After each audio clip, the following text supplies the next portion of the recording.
अप्रैल का महीना first year और सेकेंड ईयर के लिए लास्ट मंथ है। इसके आगे आपके पेपर्स हैं और एक दो दिन में तकरीबन आपकी डेट शीट्स भी अनाउंस हो जाएंगी। और अगर एक दो दिन में नहीं भी हुई तो इस अगले वीक में हो ही जाएंगी, जो कि फाइनल डेट शीट्स होंगी। लेकिन अब फाइनल डेट शीट्स आ रही हैं और बहुत सारे मसाइल हैं।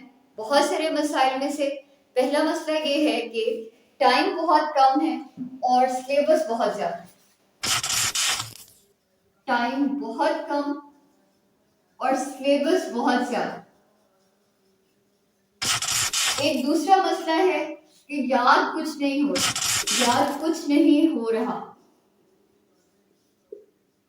और तीसरा मसला ये है कि हम अब क्योंकि बाकी सबकी बातें सुन रहे हैं तो लग रहा है कि उनको सब कुछ आता है, तो हम चले गए हैं ओवर थिंकिंग की तरफ। बाकी सब क्योंकि सब कुछ याद कर लिया है तो अब उन बातों को सुन के हम हो गए हैं डीमोटिवेट। बहुत सारे मसाइल हैं और सबसे बड़े ये 3 मसाइल, और ये तीनों मसलों को हल करने के लिए आज की वीडियो है। बिस्मिल्लाहिर्रहमानिर्रहीम, अस्सलाम वालेकुम स्टूडेंट्स। आज के वीडियो में हम डिस्कस करेंगे इन 3 मसाइल का हल क्या है और अप्रैल के मंथ के लिए हम देखेंगे स्टडी प्लान। स्टूडेंट्स, पहला मसला जो कि लिखा हुआ है कि टाइम बहुत कम है और सिलेबस बहुत ज्यादा है। ऐसे तो है क्योंकि टाइम तो वाकई में 1 मंथ रह गया है और वाकई में कम टाइम है। उन बच्चों के लिए तो कम टाइम है जिन्होंने अभी तक कुछ प्रिपरेशन नहीं की, और उन बच्चों के लिए टाइम बहुत कम नहीं है जिनकी कुछ ना कुछ प्रिपरेशन है या काफी सारी प्रिपरेशन है। अब आपकी कितनी प्रिपरेशन है पहले तो ये आप मुझे बताएं, ताकि आइडिया हो सके कि आप इस टाइम पे कहाँ खड़े हुए। इस मसले का हल ये है कि अगर टाइम कम है तो आप कम पढ़ें। कम पढ़े से क्या मुराद है? कम पढ़े से मुराद ये है कि आप किसी एक टीचर को, किसी एक चैनल को, किसी एक बुक को पकड़े और उसी को पढ़ें। जरूरत नहीं है कि मल्टीपल बुक्स उठाएं, जरूरत नहीं है कि बहुत सारे दोस्तों को बताएं कि मैंने इतना पढ़ा है, मेरा इतना रहता है। जाहिर है हर बंदा आपको अपने मशवरे देगा और हर बंदा आपको अलग तरीके से पढ़ने को कहेगा, जिससे आपको बहुत सारा पढ़ना पड़ेगा और फायदा कुछ नहीं होगा। सबसे पहले मसले का हल ये है, see less, watch less, listen less and read less. अगर आप लोगों को कम बताएंगे, लोग आपको कम मशवरे देंगे, आपको कम पढ़ना पड़ेगा। चलिए दूसरे मसले का हल देखें। दूसरा मसला है कि याद कुछ नहीं हो रहा है इस टाइम पे। स्टूडेंट्स, याद ना होने की 2 वजूहत है। एक वजह तो वही है कि आपने सबसे जब डिस्कस किया अपने दोस्तों से, लोगों को देखा कि उनका तो सिलेबस काफी सारा प्रिपेयर हो चुका है और मेरा नहीं हुआ, तो अब जो टाइम बचा हुआ है उसमें भी परेशान है, जिसकी वजह से कुछ नहीं याद हो रहा। और दूसरा मसला ये है कि अगर अब जाके रियलाइज हो ही क्या है कि टाइम कम है, पढ़ना भी है, जो पिछले साल के रिजल्ट पे सोचा था कि अगले साल तो बहुत अच्छा पढ़ूंगा, बहुत अच्छे मार्क्स लाऊंगा, इस तरह के हालात नहीं होंगे, वो सब पूरा साल तो याद नहीं रखा और अब जबकि याद आ ही गया है फाइनली, तो अब हम परेशान हैं। और उस परेशानी की वजह से अब मैं हर बुक को पढ़ रहा हूँ और याद कुछ भी नहीं हो रहा। तो स्टूडेंट्स, इन दोनों मसलों के हल भी हैं। पहला हल तो यही है कि आप लोगों को ये बताना छोड़ दें कि आपको कितना याद है। सबको बताने से कोई फायदा नहीं होगा, कोई हल आपको नहीं मिलेगा। हल आपको सिर्फ और सिर्फ तब मिलेगा जब आप खुद सोचेंगे, खुद प्लान करेंगे, खुद डिसाइड करेंगे और खुद मेहनत करेंगे। और इस एक बचे हुए मंथ में आपको मेहनत करनी पड़ेगी। आपको बहुत सारे टाइम के लिए पढ़ना पड़ेगा, आपको सिलेबस को रटना पड़ेगा, आपको रिवीजन करनी पड़ेगी और इस सब के लिए आपको हार्ड वर्क करना पड़ेगा। और अगर तो आपको हार्ड वर्क करने के लिए रेडी हैं तो आप इस वीडियो को आगे देखें, वरना आप इस वीडियो को अभी छोड़ दें। क्योंकि वो बच्चे जिन्होंने मेहनत करनी नहीं है, सिर्फ यहाँ बैठ के वीडियोस देखनी है, उनको तो कोई फायदा नहीं होने वाला, वो तो अपना टाइम जाया करेंगे। तो बेहतर ये है कि आप इस वीडियो को ना देखें। और वो बच्चे जो कि मेहनत करना चाहते हैं वो यहाँ लिखें कि I am ready for hard work. और फिर इस हार्ड वर्क में आपने करना क्या है? करना ये है कि आपने पढ़ना तो वाकई ज्यादा टाइम है। आपको पढ़ने के लिए तो 10 से 12 घंटे पढ़ना ही पड़ेगा और बच्चे वाकई में पढ़ते हैं 10 से 12 घंटे। और उस 10 से 12 घंटे में एक साथ बैठकर पढ़ते रहेंगे तो कुछ भी माइंड में नहीं जाएगा। और जो जाएगा वो भी सारा एक जगह इकट्ठा होकर कुछ और ही बन जाएगा। तो तरीका ये है कि आपने 1 घंटा, आधा घंटा बैठकर पढ़ा और पढ़ने से पहले डिसाइड किया कि मैंने इस एक चैप्टर को 1 घंटे में कंप्लीट करना है। उस एक चैप्टर को कंप्लीट करने के बाद 5 से 7 मिनट की आपने ब्रेक ली। उस ब्रेक में आपने वहां से उठकर मूव किया, अपनी सीट से उठना है, मूव करना है, कुछ खाना पीना है, 5 मिनट है सिर्फ आपके पास, ताकि आपकी एनर्जी दोबारा से बूस्ट अप हो जाए। और बूस्ट करने के बाद वापस अपनी सीट पर और फिर से अगले चैप्टर को प्लान करें और उसको पढ़ें। इससे होगा क्या? इससे ये होगा कि आपका माइंड जो पढ़ पढ़कर फेडअप हो चुका था, अब वो जबकि आप कुछ खा लेंगे तो खाने के बाद आपकी एनर्जी रीबूस्ट हो जाएगी और रीबूस्ट होने से आपकी अटेंशन, आपकी कंसंट्रेशन स्टडीज की तरफ पहले से ज्यादा हो जाएगी। और स्टूडेंट्स, जरूरी नहीं है कि आपने कुछ खाना ही है, आप वो काम करें उन 5 मिनट्स में जो आपको ज्यादा एनर्जी देते हैं। अगर आपको लगता है कि आप शावर लेंगे उससे आपकी एनर्जी ज्यादा हो जाएगी तो आप वो कर लें। अगर आपको लगता है कि आप 5-7 मिनट के लिए बाहर खुली हवा में जाएंगे और आपकी एनर्जी ठीक हो जाएगी, रीबूस्ट हो जाएगी, तो आप वो करें। आप अपने हिसाब से कुछ भी कर सकते हैं, लेकिन टाइम सिर्फ और सिर्फ आपके पास होगा 5 मिनट का। और फिर आता है हमारा तीसरा मसला कि हम डीमोटिवेट हो गए हैं लोगों की बातें सुन सुन के, अपने दोस्तों की बातें सुन सुन के, क्लास में मौजूद टॉपर्स की बातों को सुन सुन के, और बच्चों के टेस्ट में मार्क्स देख देख कर। इन सारी चीजों की वजह से हम करते हैं ओवर थिंकिंग, और ओवर थिंकिंग हमें कर देती है डीमोटिवेट। मैं आपसे ये नहीं कहूंगी कि आप थिंकिंग ना करें, मैं आपसे कहूंगी कि आप थिंकिंग करें, लेकिन आप थिंकिंग करें इस बारे में कौन कौन से इंपॉर्टेंट क्वेश्चंस हैं, कौन कौन से इंपॉर्टेंट न्यूमेरिकल्स हैं, कौन सा चैप्टर का वो 20% पार्ट है कि जिसको प्रिपेयर करने से 80% मार्क्स आएंगे।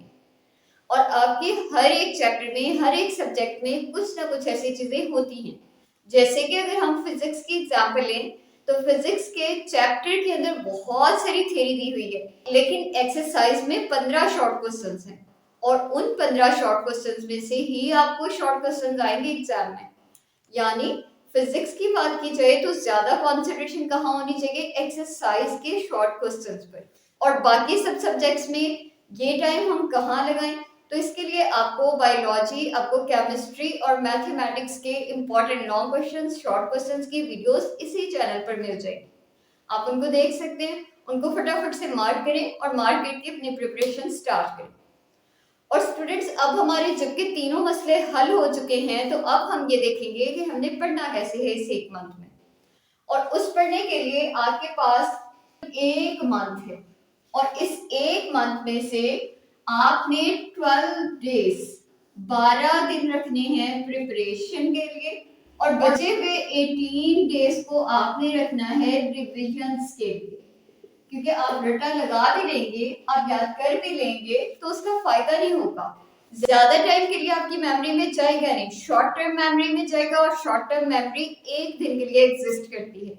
लॉन्ग टर्म मेमोरी में लेकर जाने का क्या तरीका है? लॉन्ग टर्म मेमोरी में लेकर जाने के लिए आपने जो भी कॉन्सेप्ट पढ़ा, आपने जो भी लाइन्स पढ़ी, उसको अपनी जुबान में रिपीट करें, उसकी खुद को कहानी सुनाएं। उसी लाइन को अपनी जुबान में रिपीट करने से, जबकि आप हाथों का यूज करेंगे, आप अपने माइंड का यूज करेंगे, अपनी जुबान का यूज करेंगे, तो आपको जल्दी से वो चीजें आपके माइंड में एब्जॉर्ब हो जाएंगी, ब्रेन के अंदर चली जाएंगी। और स्टूडेंट्स, फिर प्रिपरेशंस करनी कैसे हैं? 12 डेज दे रही हूँ, मिनिमम 6 चैप्टर्स आपने प्रिपेयर करने हैं, और मैक्सिमम 8 चैप्टर्स आपने प्रिपेयर करने हैं। मिनिमम 6 चैप्टर्स, मैक्सिमम 8 चैप्टर्स हर एक बुक के।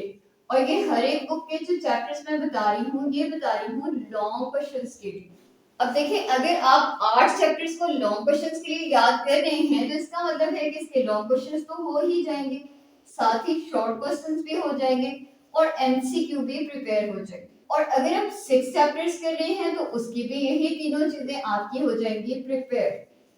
यानी तकरीबन आपका 60% पेपर 6 चैप्टर्स को याद करने से, और तकरीबन आपका 75% पेपर प्रिपेयर हो जाएगा 8 चैप्टर्स को प्रिपेयर करने से। और इसके लिए क्या किया जाए? इस हर एक सब्जेक्ट का एक चैप्टर आप 2 दिन में कंप्लीट करेंगे। 2 डेज फॉर 1 चैप्टर। एक चैप्टर प्रिपेयर करना है और एक चैप्टर को 2 दिन लगाने हैं। यानी अगर आपने 6 चैप्टर्स प्रिपेयर करने थे, केमिस्ट्री के, फिजिक्स के, बायो के, इंग्लिश के, इस्लामियात, उर्दू, पाक स्टडी, इन सब के, तो हर रोज आप क्या कर रहे हैं, हर रोज आप 3 सब्जेक्ट्स के एक एक चैप्टर को प्रिपेयर कर रहे हैं। पहले एक दिन में 3 सब्जेक्ट्स का एक एक चैप्टर प्रिपेयर करने से 3 टोटल चैप्टर्स प्रिपेयर होंगे।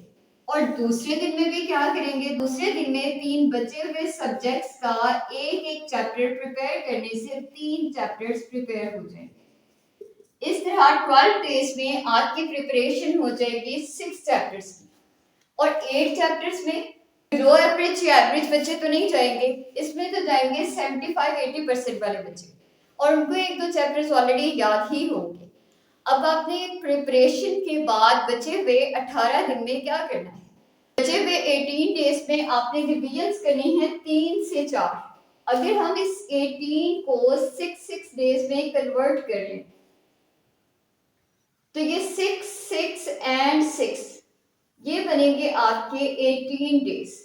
पहले 6 दिन में फर्स्ट रिवीजन, दूसरे 6 दिन में सेकंड रिवीजन, और तीसरे 6 दिन में थर्ड रिवीजन। और स्टूडेंट्स, मैंने आपको स्टार्ट में ही बताया था कि अगर आप मेहनत करने के लिए तैयार हैं तो आप इस वीडियो को एंड तक देखें। अगर आप मेहनत करने के लिए तैयार नहीं हैं, आपको कोई लिहाज नहीं है अपने मार्क्स का, आपको कोई लिहाज नहीं है अपने वालिदैन की मेहनत का, आपके वालिदैन के लगाए गए पैसे का, उनके लगाए गए टाइम का, आपको अपने फ्यूचर का, तो आप इस वीडियो को, मैंने स्टार्ट में ही कहा था कि ना देखें। जिन बच्चों ने यहाँ तक देख ही ली है वीडियो, वो लाजमी तौर पर इसको फॉलो करें, क्योंकि आपको याद करने का तरीका, आपके मेजर मसाइल का हल सब कुछ बता दिया गया। और स्टूडेंट्स, अगर आप यहाँ तक पहुंच ही चुके हैं, आपने यहाँ तक वीडियो देख ही ली है, तो कोशिश करें कि इसको फॉलो करें। आपसे 8 चैप्टर्स नहीं होंगे तो कम से कम 6 करें, 6 नहीं होंगे तो 5 लास्ट में करके जाए। आप अपने लिए मेहनत करें, अपने वालिदैन के लिए मेहनत करें, सब चीजों को भूल जाएं। जो आपने स्टार्ट में सोचा था कि ये करना है, वो करना है, वो करना है, उसको डेली बेसिस पे रात को सोने से पहले सोचा करें कि मैंने तो ये सोचा था, मैं तो ये कर सकता हूँ, मैं क्यों नहीं कर रहा। और ये कभी मत सोचे कि मुझसे नहीं हो सकेगा, आपसे होगा। अगर आप यहाँ तक पहुंच गए, आप फर्स्ट ईयर तक पहुंच गए, सेकेंड ईयर तक पहुंच गए, तो आगे भी इंशाअल्लाह ताला अल्लाह ताला आपको पहुंचा ही देंगे। तो पैनिक ना हो, ये ना सोचे मुझसे नहीं हो पाएगा, बल्कि ये सोचे कि मुझसे हो पाएगा, ये मैं ही करूंगा, और बचे हुए इन 30 दिनों में ही करूंगा। क्योंकि मैंने देखे हैं ऐसे बच्चे जो सिर्फ 30 दिन पढ़ते हैं और पढ़कर 800, 900, 1000 तक मार्क्स ले आते हैं। तो स्टूडेंट्स, अच्छी उम्मीद रखें, पॉजिटिव एनर्जीज लाएं अपने अंदर, मेहनत करें, दुआएं करें, अल्लाह ताला को याद रखें, इबादत करते रहें। रमजान मुबारक खत्म हो गया है, लेकिन नमाजें पढ़ना ना छोड़ें, कुरान पाक की तिलावत करें, अच्छा सोचें, अच्छा करें, और इंशाल्लाह आपके साथ अच्छा ही होगा। मेरी दुआएं आपके साथ हैं, और आप खुद भी अपने लिए दुआएं करें। अल्लाह हाफिज।